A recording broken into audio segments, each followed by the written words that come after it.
Hello everybody, welcome back to another video. Oh my god, I'm doing 2 story times in a row again. This is some crazy character development.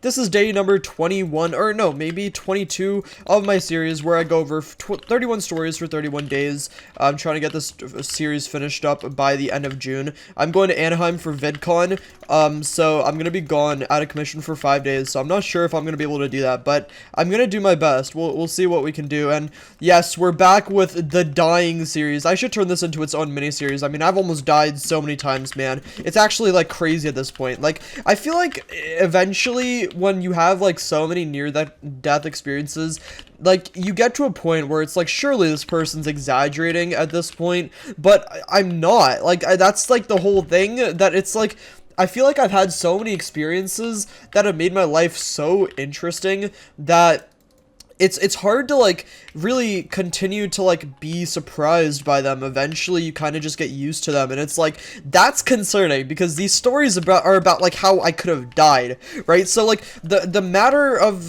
like, of the story is so, like, serious, but when you see, like, it happen so many times, you kind of, like, forget that, oh my god, wait, this is, like, actually, like, dangerous. But anyways, let's just get into it. So, if you guys don't know, I actually love skiing, and I haven't actually gone skiing in a while, since before quarantine was the last time I went skiing. We used to go skiing 1 to 2 times every single year. We used to go down to the Poconos, by the East Coast to ski, and by we, I mean my dad and I used to do it a lot, and we used to go with one of my family friends. So my dad basically has a friend that he went to college with that he's still friends with, and they have 2 kids. One is 1 year younger than me, and the other, his younger brother, is 4 years younger, and we all used to go skiing every single year around, like, January, February, which is, if you guys don't know, like, one of the prime times for skiing if you're not looking for something too crazy. Like, if you're not looking for, January and February is, like, good skiing weather, you know? But anyways, yeah, so we go skiing all the time at this point, right? And we're going skiing this one time, and I think this is, like, this isn't, I don't remember if it's the last time I went or the time before that. I think it might be the time before the last time I went. I was skiing and I had a near-death experience. Now, I want you guys to know something right now, okay? It is very, very easy to get hurt when you're skiing. You have to be incredibly careful. Most people go on greens and blues. And if you guys don't know what greens and blues are, let me explain it to you real quick for the people that don't ski. Basically, a green is the easiest course, okay? Like, it's the easiest slope that you can go on. The slopes are, like, basically labeled based on a certain scale, and the scale has greens, then blues, then blacks, then double blacks, then triple blacks. Now, most people will never go on, like, anything more than a black in their entire skiing life. Even going on a black is an incredibly, like high, you know, it's a very, like, high experience, high skill, and it's incredibly dangerous if you don't know what you're doing. So, basically, most people, even blues are very tricky for good people that know how to ski well. So, even with blues, you have to be pretty careful. So, yeah, I mean, skiing can be extremely dangerous if you're not smart, but the thing is that most people aren't stupid, you know? They don't have a death wish when they're skiing, so they know that they don't want to go on these dangerous slopes that are going to get them incredibly hurt. Now, you can probably start to kind of like predict where I'm kind of going with this story. Okay, you can kind of start to predict where the story is going just a little bit. But let me explain what actually happened. So one day I was skiing, right, and this day it was going really, really well. Most times when you ski, you have to kind of expect to fall. Most people fall, but this day I had not fallen a single time, and if you guys don't know, I actually have really good balance. Now I actually skate as well. I'm a skater. I've always been pretty decent at ice skating and roller skating, and I've been pretty good at skiing as well. The next time I go skiing, which is going to be next February, I'm actually going to get a snowboard, so that I can try snowboarding, considering that skating and snowboarding have similar stances and similar builds. But basically, I have pretty good, I have pretty good experience and I have pretty good balance. So, for example, I can do blues pretty easily, right? So I'm definitely talented enough to do blues when I'm skiing, and I don't know if I am now, but I used to be. So I used to be able to do blues pretty well. So basically, I used to, I was an intermediate skier, I was a pretty decent skier, and I had good balance. Now, here's the thing, okay? I had not fallen a single time this day, alright? I was pushing my luck, okay? I was feeling very lucky. I normally fell like 1 to 2 times, and this is completely normal, falling isn't a big deal. Sometimes you get a little bit hurt, sometimes you sprain your ankle, and then you can't ski for the rest of the day. It's just part of the experience, and anyone that skied knows exactly what I'm talking about, okay? It is very, very normal to get hurt when you're skiing, just minor injuries. So basically, I was on this specific slope, and if anyone's been to the Poconos, you might know what I'm talking about. I was going down the specific slope, and basically the way you get back up on this blue slope, I'm going down a blue, the way you get back up is you have to take, I forgot what it's called, it's like a ski lift, alright? You have to take a ski lift, and you go all the way back to the top of the blue, and you can go back down the blue. Now, I don't know if this was poor design, or if I was just being really stupid, but here's the thing that's dangerous about this particular slope that we were going down. Basically, if you go down this slope and you want to go back up to the start of the blue, you have to take a left around halfway down the slope. Now, keep in mind that this is a blue, so at this point of the slope, like, you're going very slowly, so you can easily turn into like the ski lift that takes you back up to the blue. So while it's poor design, it is very easy to go back up the right way, okay? There's nothing dangerous about it, and anyone can go left and go down. Now, my parents were a little bit ahead of me. Not my parents. My dad and my cousin were a little bit ahead of me, and they went and took a left and were at this blue ski lift so that they could go back up this blue and do it again with me. Alright, so we were all gonna do this blue multiple times in a row so that we could get the hang of it, and that was gonna be whatever.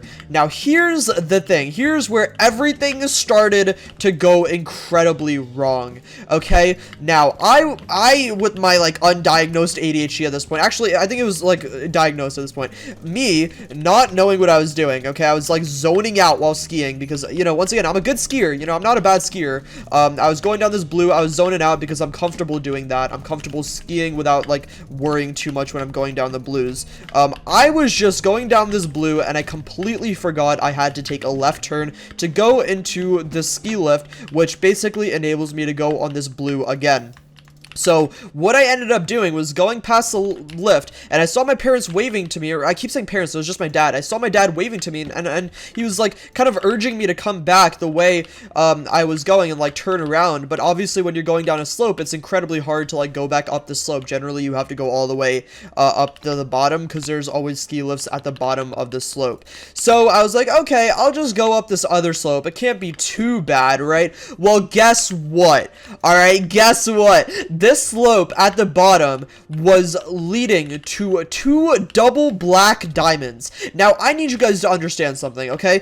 Double black diamonds are incredibly dangerous, okay? These are, like, extreme level, like, slopes. The Poconos only has a few double black diamonds. There isn't even any triple black diamonds at the Poconos, if I'm not mistaken, because, they're, like, the Poconos, you have to have, like, I think you have to literally, like, have a license if you want to go on a triple black diamond, okay? You can't even go up them normally. But this ski lift led me straight to 2 triple black diamonds. Alright? Now, here's the thing. Now, if you're in this place, what you can obviously do is you can wait for, one of those, like, paramedics that have those, like, ski machines. I don't know what they're called. They're like the 4-wheelers that you can go down, okay? You can wait and do all that. But at this point, keep in mind, I've talked about this so many times, guys. I had bad social anxiety, and I made a very stupid decision. And this decision could have genuinely gotten me killed.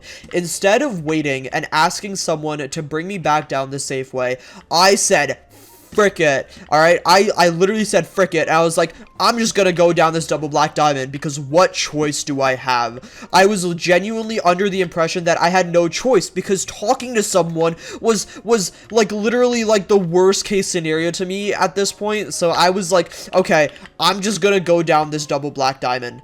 And mind you, this was the worst decision I could have ever made. Do you know how insane it is for a 14-year-old or something to go down a double black diamond that doesn't even do normal black diamonds? And it's crazy. I mean, I could have genuinely died.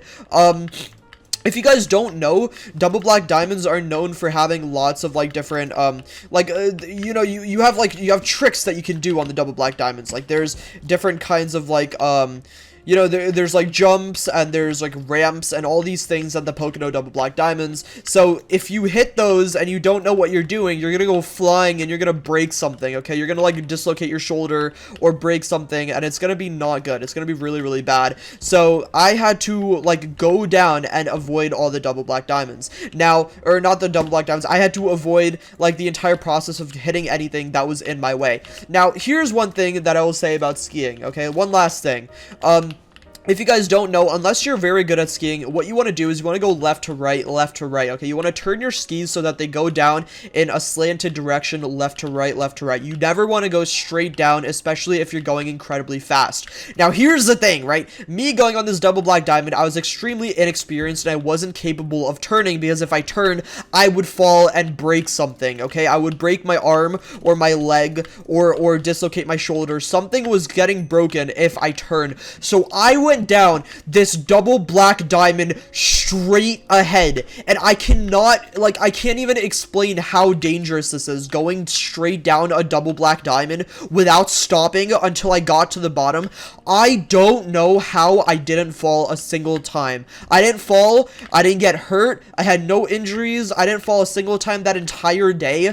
I was shook, okay? I was like genuinely terrified for my life. I went down this double black diamond without falling, and I went straight down, and I was going like, I don't know how fast, bro. I was going like 80 miles per hour, okay? And probably slight exaggeration, okay? I don't actually know how fast I was going, but let me just put this in similar words for you guys. Let me put this in other words for you guys.